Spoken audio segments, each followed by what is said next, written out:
తాకట్టులో ఉన్న మీ బంగారాన్ని విడిపించి అదే రోజు ఉన్న ఆన్లైన్ రేటుకే మేము కొంటాము. Ganesh gold buyers. మా నంబర్ 9160556916. నమస్తే, వెల్కమ్ టు ఓకే టీవీ. మరో సరికొత్త బిగ్ బాస్ రివ్యూ ఎపిసోడ్తో మళ్ళీ నేను మేము ముందుకు వచ్చేసాను. సో నిన్నటి వరకు మనం చూసాం, వైల్డ్ కార్డ్ ఎంట్రీస్ అయితే వచ్చేసాయి. గేమ్ మొత్తం చేంజ్ అయిపోయింది. యాక్చువల్గా ఓవరాల్గా చెప్పాలంటే హౌస్ వాతావరణమే మారిపోయింది అనమాట. ఇంతవరకు అట్లీస్ట్ మనం స్టార్టింగ్లో ఎలాగైతే గొడవలు చూసామో, మళ్ళీ ఇప్పుడు దానికంటే డబుల్ దాంతో ఇప్పుడు మళ్ళీ హౌస్ అయితే చేంజ్ అయిపోయిందనమాట. సో ఇంత ముందు వరకు కూడా సరే పీస్ఫుల్గా ఉంది, ఒకరినొకరు అంటే ఒక్కొక్కరు ఎలిమినేట్ అవుతూ వెళ్ళిపోతున్నారు, అందరూ గేమ్ బాగానే ఆడుతున్నారు, గేమ్ ప్లే కూడా కొంచెం స్మూత్గా వెళ్తుంది, ఎవరెవరు అనేది మనం ఫిగర్ అవుట్ చేయగలిగే ఛాన్స్ మనకు ఉండింది. కానీ ఇప్పుడు వైల్డ్ కార్డ్ ఎంట్రీస్ వచ్చాక ఇంకా మనకి ఫిగర్ అవుట్ చేయడానికి చాలా టైం అయితే పట్టేలాగైతే నాకు అనిపిస్తుంది. సో ఓవరాల్గా మళ్ళీ ఇప్పుడు హౌస్ అంతా నిండిపోయింది కాబట్టి ఒక్కసారి మనం నిన్నటి గేమ్ ప్లే చూసుకుంటే జనరల్గానే మొత్తం అయితే సాగిపోయింది. కానీ నేను స్పెషల్గా ఈరోజు ఎపిసోడ్లో ఇద్దరు గురించి మాట్లాడాలనుకుంటున్నాను. ఫస్ట్ వచ్చేసి రమ్య మోక్ష, తర్వాత వచ్చేసి మాధురి. నాకు వీళ్ళిద్దరి బిహేవియర్స్ నిజంగా అర్థం కావట్లేదు. అంటే నేను మీకు నిన్న చెప్పినట్టుగానే రమ్య మోక్ష అంటే ప్రతీదీ కూడా ఆవిడ హౌస్లోకి వచ్చినప్పటి నుంచి అయి ఉండొచ్చు, ఆమె ఒకరిని పలకరింపు అయి ఉండొచ్చు. మాధురి కూడా అంతే సేమ్. అంటే ఇప్పుడు ఒకరిని అడ్రస్ చేసే విధానం అంటూ ఒకటి ఉంటుంది. అంటే వీళ్ళు వచ్చి బేర్లీ ఇట్స్ బిన్ 1 డే హౌస్లోకి వచ్చి, కానీ కూర్చోమన్నా తప్పే అయిపోతుంది, నిలబడమన్నా తప్పే అయిపోతుంది వీళ్ళిద్దరికి.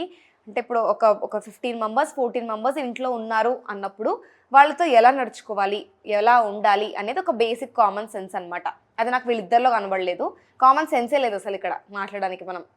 సో బేసిక్గా నార్మల్గా అయితే స్టార్ట్ అయిపోయింది. స్టార్టింగ్ ఇప్పుడు మాధురి కిచెన్ రెస్పాన్సిబిలిటీస్ అయితే టేకప్ చేసింది. ఆమె షెఫ్గా ఉంది అన్నప్పుడు మార్నింగ్ ఇప్పుడు అందరూ బ్రేక్ఫాస్ట్ కోసం వెయిట్ చేస్తున్నారు, సరే అందరికీ టీ ఇవ్వాలి, బ్రేక్ఫాస్ట్ ఇవ్వాలి. ఇప్పుడు ఆమె కిచెన్ రెస్పాన్సిబిలిటీ టేకప్ చేసినప్పుడు, వంట చేస్తా అని చెప్పి టేకప్ చేసినప్పుడు దానికి అబాయిడ్ అయిపోయి దానికి ప్రాపర్గా ఆమె స్టిక్ అయ్యి అన్నీ చేసి పెట్టాలి.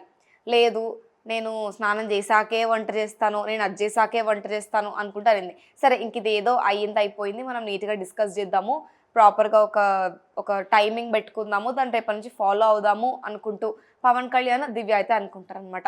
సో సరే అని చెప్పేసి ఆవిడ వచ్చింది, మాట్లాడుతూ ఉన్నారు. అంత లోపలే అంటే ఆయన అన్నాడు కూర్చోండి మాట్లాడదామంటే నేను నిలబడితే మాట్లాడవా అన్నట్టుగా అయితే అంటదనమాట. అంటే ప్రతిదానికి చాలా వెటకారం, చాలా ఏదో ఏదో అనేస్తే నన్నేంటి మీరు అనేది అన్న ఒక ధీమాతో అయితే మాట్లాడుతుందనమాట. అంటే ఇది వర్క్ అవ్వదు ఆనెస్ట్లీ స్పీకింగ్. మేబీ ఇప్పుడు ఫస్ట్ డే కాబట్టి ఇలా సాగుతుందేమో, లాంగ్ రన్లో ఇది అస్సలు వర్క్ అవ్వదు నన్ను అడిగితే. సో మొత్తానికైతే ఇలా స్టార్ట్ పెట్టింది. సరే ఇక్కడితో అయిపోయింది. పవన్ కళ్యాణ్ దాన్ని సాగబీకలేదు, ఈవిడ వదిలేయాల్సింది అక్కడితో. వీళ్ళు మాట్లాడుకున్నారు, డిస్కస్ చేసుకున్నారు, సార్ట్ అయిపోయినాయి థింగ్స్. ఈవిడ మళ్ళీ తనూజ దగ్గరికి వెళ్ళి మీరు ఇలా మాట్లాడితే నేను ఇంకోలా మాట్లాడాల్సి వస్తుంది అని అన్నాడు నన్ను పవన్ కళ్యాణ్ అనుకుంటూ అన్నాడు. సరే అక్కడితో తనుజన్న ఆపేసి ఉండాల్సింది, ఎందుకంటే తనుజ డే 1 నుంచి తనుజకు తెలుసు ఎట్లా వర్క్ అయితే ఇవన్నీ అని. అక్కడితో కనీసం తనుజన్న ఆపేసి ఉండాల్సింది. లేదు ఆయన్ని మళ్ళీ పిలిచి ఇదంతా ఒక పెద్ద ఒక రచ్చలాగా చేశారనమాట మళ్ళీ. అంటే ఇప్పుడు ఆవిడ వచ్చింది, సరే మాట్లాడుతుంది, వదిలేద్దాం. మళ్ళీ ఆవిడ అంటుందన్నమాట, నువ్వు నన్ను ఇప్పుడు మీరు ఇలా మాట్లాడితే నేను ఇంకొకలాగా మాట్లాడాల్సి ఉంటుంది అని అన్నారు కదా, అంటే ఏంటి అది అంటే ఆయన అప్పటికీ చెప్తూనే ఉన్నాడు, చూడండి మీరు చాలా వెటకారంగా మాట్లాడుతున్నారు, నేను మిమ్మల్ని చాలా రెస్పెక్ట్ఫుల్గా మేడం మేడం అని అడ్రస్ చేసి చెప్పాను. అంటే నాకు ఇక్కడ జరిగిన మొత్తం ఇష్యూ చూస్తే అన్నెసెసరీలో అన్నెసరీ అనిపించింది నాకు. అంటే అక్కడ పాయింటే లేదు ఆవిడ మాట్లాడడంలో. అనవసరంగా ఏదో ఇప్పుడు కంటెంట్ కోసమో ఆవిడ ఫేమస్ అవ్వాలనో ఏదో కనబడాలనో కంటెంట్లో ఆ పాయింట్లో ఊరికే రెచ్చిపోయి మాట్లాడుతుంది అన్నది నాకు అనిపించింది అనమాట. నాకు ఈవిడ చూస్తే మళ్ళీ కొంచెం మినీ శ్రీజ కనపడ్డది. అంటే స్టార్టింగ్లో శ్రీజ అట్లా చేసేదనమాట, ఏం చేసినా కూడా తుమ్మినా కూడా ఎందుకు దుమ్మావు అన్న టైప్స్లో ఉండేది. అట్లా ఇప్పుడు ఈవిడ స్టార్ట్ అయిందనమాట. ఇప్పుడు ఈమెకి మేడం అన్నా తప్పే, అనుకున్నా తప్పే, ఏం చేసినా తప్పే ఈవిడకి బేసిక్గా. సో ఏం చేసినా ఏదో ఒక పేరైతే పెట్టకుండా ఉండట్లేదు. సో మాధురి ఈ విషయం నాకు నిజంగా అర్థం కావట్లేదు. ఆవిడ మరి ఊరికే ఇలా బిహేవ్ చేస్తుందా, ఊరికే ఇట్లా పీపుల్కి అట్లా పోర్ట్రే అవ్వడం కోసం చేస్తుందా, లేకపోతే మరి నిజంగానే ఆవిడ బిహేవియర్ అలానే ఉంటుందా అనేది మాత్రం మనకు తెలియదు, ఇంకా చూడాల్సి ఉంది. సో మొత్తానికైతే రమ్య విషయానికి వస్తే ఈవిడ కూడా అంతే. అంటే నాకెందుకో రమ్య కొంచెం ఇక్కడ విషయాలు అక్కడ, అక్కడ విషయాలు ఇక్కడ కొంచెం ఒక 5% రాములాగా కనిపిస్తుంది అనమాట నాకు. శ్రీజ కూడా అంతే అప్పట్లో ఇలానే చేసేది అనమాట, కొంచెం అంటే సలహాలు ఇచ్చేది ఫ్రీగా. ఓకే, అట్లా ఈమె కూడా చేస్తుందేమో అని నాకు అనిపిస్తుంది. అంటే ప్రతి ఒక్కరి దగ్గరికి వెళ్ళి నాకు మీరు ఇట్లా అనిపిస్తున్నారు, నాకు మీరు అట్లా అనిపిస్తున్నారు అంటే, ఇప్పుడు నువ్వు బయట నుంచి చూడడం వేరు, ఇంట్లోకి వెళ్ళి వాళ్ళతో ఉండి వాళ్ళ బిహేవియర్ అర్థం చేసుకోవడం వేరు, రెండు డిఫరెంట్గా వర్క్ అవుతాయి. నువ్వు ఏదో బయట నుంచి చూసి కంక్లూజన్లోకి వచ్చేసి నువ్వు ఇదే అని అంటే ఎవరు ఒప్పుకోరు. సో బేసిక్గా ఆమె వచ్చి ఒక్కరోజు అయ్యింది కాబట్టి ఆవిడ అట్లాంటి బిహేవియర్ ఇంట్లో ఉన్న హౌస్ మేట్స్తో ఉంచుకోవడం కరెక్ట్ కాదు అన్నది నా పాయింట్ అనమాట. సో కూర్చున్నది కూర్చోకుండా ఒక చోట ప్రతి ఒక్కరి దగ్గరికి వెళ్ళి మీరు అనవసరంగా ఈ బంధాలు పెంచేసుకుంటున్నారు, మీరు అనవసరంగా వాళ్ళతో మాట్లాడుతున్నారు, మీరు గేమ్ స్ట్రాటజీ అసలు తెలియట్లేదు, మీ గేమ్ ప్లేనే లేదు, తగ్గిపోతుంది మొత్తం, ఏదో ఇంకా పిచ్చి సలహాలు వారికి ఇచ్చింది అందరికి ఇస్తూనే పోతుంది. ఎందుకు ఇస్తుందో నాకు తెలియదు. మరి ఆమె ఆట పైన ఆమె కొంచెం ఎక్కువ కాన్సన్ట్రేట్ చేస్తే ఒక వారం అన్నా ఉంటుంది అన్నది నా ఒపీనియన్ అనమాట. సో మొత్తానికైతే ఇట్లా చేసింది, ఇక్కడితో అయ్యింది అనుకుంటున్నాం. మనకి ఎలాగో కొత్త వీక్ స్టార్ట్ అయిపోయింది కాబట్టి, మనకు నామినేషన్ ప్రక్రియ లేకపోతే నిద్ర పట్టదు కాబట్టి, అది చాలా ఇంపార్టెంట్ కాబట్టి ఈ వీక్ అయితే మళ్ళీ నామినేషన్ ప్రక్రియ స్టార్ట్ అయిపోయింది. కానీ చాలా ఇంట్రెస్టింగ్గా స్టార్ట్ అయింది. మనం ప్రతి వీక్ నామినేషన్ ప్రక్రియని అప్గ్రేడ్ అవ్వడం చూస్తూ ఉన్నాం. అంటే ప్రతి వారం ఏదో కొత్త ట్విస్ట్తో అయితే నామినేషన్స్ జరుగుతూ ఉన్నాయి. ఈసారి ట్విస్ట్ ఏంటంటే, ఒక చిన్న ప్లాట్ఫామ్ లాగా క్రియేట్ చేసి దాంట్లోంచి ఒక బాల్ పాస్ చేసి, ఇప్పుడు వైల్డ్ కార్డ్ ఎంట్రీస్ ఎంతమంది అయితే ఉన్నారో వాళ్ళల్లో బాల్ని క్యాచ్ చేయాలన్నమాట. చేసి ఎవరైతే నెక్స్ట్ బజర్ మోగేంత వరకు ఆ బాల్ని అలాగే పెట్టుకొని ఉంటారో పక్కన వాళ్ళు ఫైట్ చేయొచ్చు బాల్ తీసుకోవడానికి. వాళ్ళు మనకి ఇప్పుడు ఆల్రెడీ హౌస్లో ఉన్న హౌస్ మేట్స్ని ఒకరు చూస్ చేసుకోవాలి. ఒకరిని చూస్ చేసుకున్నాక ఆ బాల్ వాళ్ళు తీసుకొని వాళ్ళ నామినేషన్స్ ముందు పెట్టవచ్చు అనమాట. ఇది టాస్క్. సరే, ఫస్ట్ నిఖిల్ అయితే బాల్ తీసుకున్నాడు. నెక్స్ట్ బజర్ వచ్చేంత వరకు కూడా నిఖిల్ ఫైట్ చేసి బాల్ ఆయన దగ్గరే ఉంచుకున్నాడు అనమాట. సో నెక్స్ట్ బాల్ వచ్చేసి నిఖిల్ తనుజకి ఇచ్చాడు. సో తనుజ నామినేషన్స్ వచ్చేసి ఫస్ట్ రాము రాథోడ్ని చేసింది అనమాట. సరే, రాముని చేసింది, తన పాయింట్స్ ముందు పెట్టినప్పుడు నీ పైన నీకు స్టాండ్ తీసుకునే అంత నీకు లేదని నాకు అనిపిస్తుంది. అంటే నీ ఓన్గా నువ్వు ఏ డెసిషన్ తీసుకోలేవు అనిపిస్తుంది. నీ అంతకి నీకు ఏది స్టాండ్ తీసుకోవడం రాదు, ప్రతిసారి నీకు ఎవరో ఒకరి హెల్ప్ కావాలి అన్నది నా పాయింట్ అని తనుజ అంటది అనమాట. అప్పుడు అంటే ఏదైనా ఎగ్జాంపుల్ ఇవ్వగలుగుతావా అన్నప్పుడు, మనకు ఆల్రెడీ చూసాం నిన్న మొన్న ఎపిసోడ్స్లో ఆల్రెడీ మనకి మన సంజన గారు చెప్పారనమాట. ఇలా రాము సంజనకి హెల్త్ బాగాలేనప్పుడు చేసిన బిహేవియర్ గురించి ఎగ్జాంపుల్ తీసుకొని తనుజ చెప్పేస్తుంది. దీనికి రాము కొంచెం ఆర్గ్యూ చేసినప్పటికీ అదే నిజం. సో మొత్తానికైతే రాముని పక్కకు తీసేస్తే ఇప్పుడు మనకు నెక్స్ట్ సుమన్ శెట్టి ఉన్నారనమాట. సుమన్ శెట్టిని ఎందుకు మీరు నామినేట్ చేద్దాం అనుకుంటున్నారు అని అడిగినప్పుడు తనుజ చెప్తుంది, మీరు ఇంకా ఇప్పటికీ కూడా ఇప్పుడు ఇన్ని వారాలు గడిచిపోయినాయి, ఇంకా ఇప్పటికి కూడా మీరు ఎవరిలో కలవట్లేదు. అంటే మేము అందరం కూర్చొని ఏమైనా జోకులు వేస్తే తప్ప మీరు నవ్వరు, అంటే మీ అంతకు మీరు వచ్చే ఎఫర్ట్స్ పెట్టి మాట్లాడేంత నాకు ఎక్కడా కనబడలేదు అని అయితే తనుజ అంటది అనమాట. కానీ దానికి సుమన్ ఒప్పుకోడు అనమాట. ఇంకా అందరినీ అడుగుతున్నాను, నిన్ను అడుగుతున్నాను, నువ్వు ఇంకా ఇప్పటికి కూడా నేను గెలవట్లేదు, నేను ఇంకా అన్నెసరిగా మాట్లాడాలనుకోవట్లేదు, మాట్లాడాలి అన్న పాయింట్ వచ్చినప్పుడే మాట్లాడదాం అనుకుంటున్నాను అన్న పాయింట్ అయితే సుమన్ అయితే చెప్తాడు అనమాట ఆయన పాయింట్స్. సో ఇక్కడితో తనుజ నామినేషన్స్ అయితే అయిపోతాయి.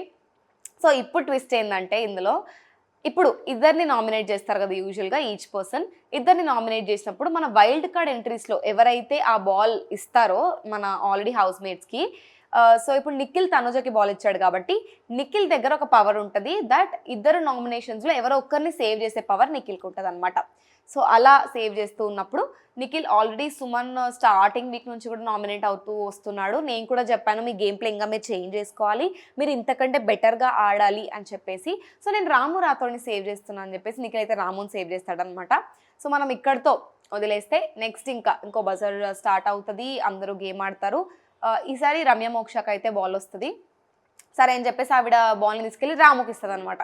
మనం స్టార్టింగ్లోనే చూసినాం ఆల్రెడీ, నిన్న రావడమే రాముని పెద్దగా ఆవిడ ఏం పట్టించుకున్నట్టు నాకు అనిపించలేదు. మోరోవర్ ఆవిడ పికిల్ తీసుకెళ్ళి రాముకి ఇచ్చిందనమాట.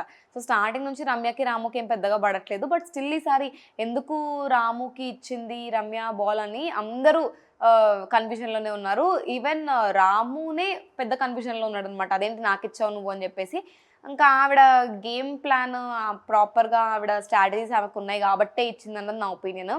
సో ఇంకా మనకు తెలిసిందే రాము ఈసారి మనం త్రూ అవుట్ ద గేమ్స్ చూసుకున్నప్పుడు రాము సంచాలకుగా ఉన్నాడు. ఈ హోల్ వైల్డ్ కార్డ్ ఎంట్రీస్ నుంచి సేవ్ అవ్వడానికి ఉన్న గేమ్స్లో అన్నిట్లో రాము అండ్ మన ఇమాన్యులే సంచాలకుగా ఉన్నారు. సో అప్పుడు వన్ ఆఫ్ ద గేమ్స్లో రితు అండ్ పవన్ ఒక ఫౌల్ గేమ్ ఆడతారనమాట.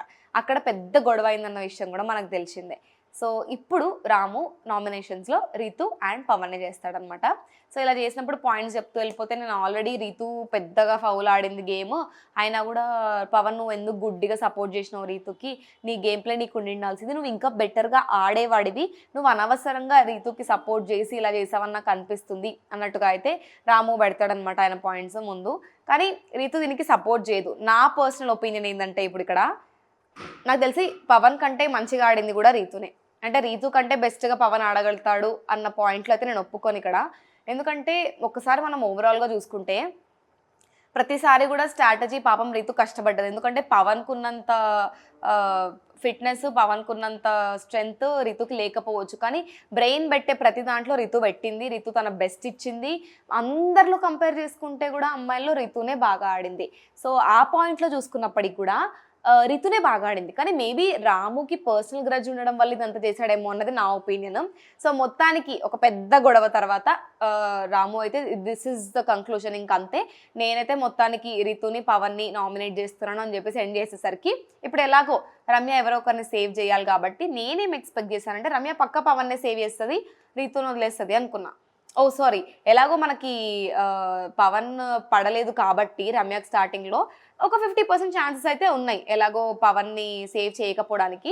బట్ స్టిల్ నేనేమనుకున్నా అంటే రితుకి రమ్యకి అంతగా పడకపోవచ్చు చాలా పాయింట్లలో కూడా. ఎందుకంటే రితు మంచి స్ట్రాంగ్ అపోనెంట్ అవుతుంది రమ్యకి. సో అలా ఆ పాయింట్ ఆఫ్ వ్యూలో రమ్య తీసేస్తుందని నేను అనుకున్నా. కానీ ఫర్ ఆడియన్స్ ట్విస్ట్ ఆమె ఏం చేసిందంటే రితుని సేవ్ చేసి పవన్ని ఎలిమినేట్ చేసిందనమాట, నామినేషన్స్లోనే ఉంచిందనమాట. సో ఏంటి అని అంటే నేను సేమ్ ఇదే చెప్తున్నాను, అంటే స్ట్రెంత్ వైజ్గా పవన్ బాగా ఆడతాడు గేమ్స్, కానీ బ్రెయిన్ వైజ్గా రితునే బాగా ఆడుతుంది అని చెప్పేసేది అనమాట. ఒక ఎగ్జాంపుల్ చెప్పండి, అన్నిట్లో అట్లనే ఆడతావు నువ్వు, నీకు బ్రెయినే లేదు అని చెప్పేసింది అనమాట ఆమె. సో ఇవైతే కంక్లూషన్స్. ఇప్పటికైతే ఇద్దరు 2 సార్లు అయితే బజర్స్ మోగాయి, 2 సార్లు అయితే అందరూ గేమ్ ఆడారు, ఇద్దరైతే నామినేషన్స్ ప్రక్రియ పూర్తి చేశారు. ఇంకా మిగతా ఇంకా rest of the house mates అందరూ ఎలా చేయాలి రేపు మనం చూడాల్సి ఉంది. సో మొత్తానికైతే ఈ ఓవరాల్ ఎపిసోడ్ ఇలా జరిగిపోయింది. నాకు పెద్ద ప్రాబ్లమాటిక్గా అనిపించే పర్సన్స్ ఈ మాధురి, రమ్య ఒక్కటే ఈ హౌస్లో. వీళ్ళ గురించి మీరేమనుకుంటున్నారు? అసలు మాధురి ఆ ఇష్యూ క్రియేట్ చేయడం అంత ఇంపార్టెంట్ అని మీరు అనుకుంటున్నారా లేదా అయితే ఖచ్చితంగా కింద కమెంట్ చేసి చెప్పండి. సో ఈ ఓవరాల్గా నామినేషన్ ప్రక్రియ అయి ఉండొచ్చు, గేమ్ ప్లే అయి ఉండొచ్చు, ఈ రోజు జరిగిన ఇంట్లో ఎపిసోడ్ అయి ఉండొచ్చు, మీకేమనిపించిందో కింద ఖచ్చితంగా కమెంట్ చేసి చెప్పండి. ఇంకొక బిగ్ బాస్ రివ్యూ ఎపిసోడ్తో మళ్ళీ నేను ముందు ఉంటాను. అంతవరకు చూస్తూనే ఉండండి ఓకే టీవీ.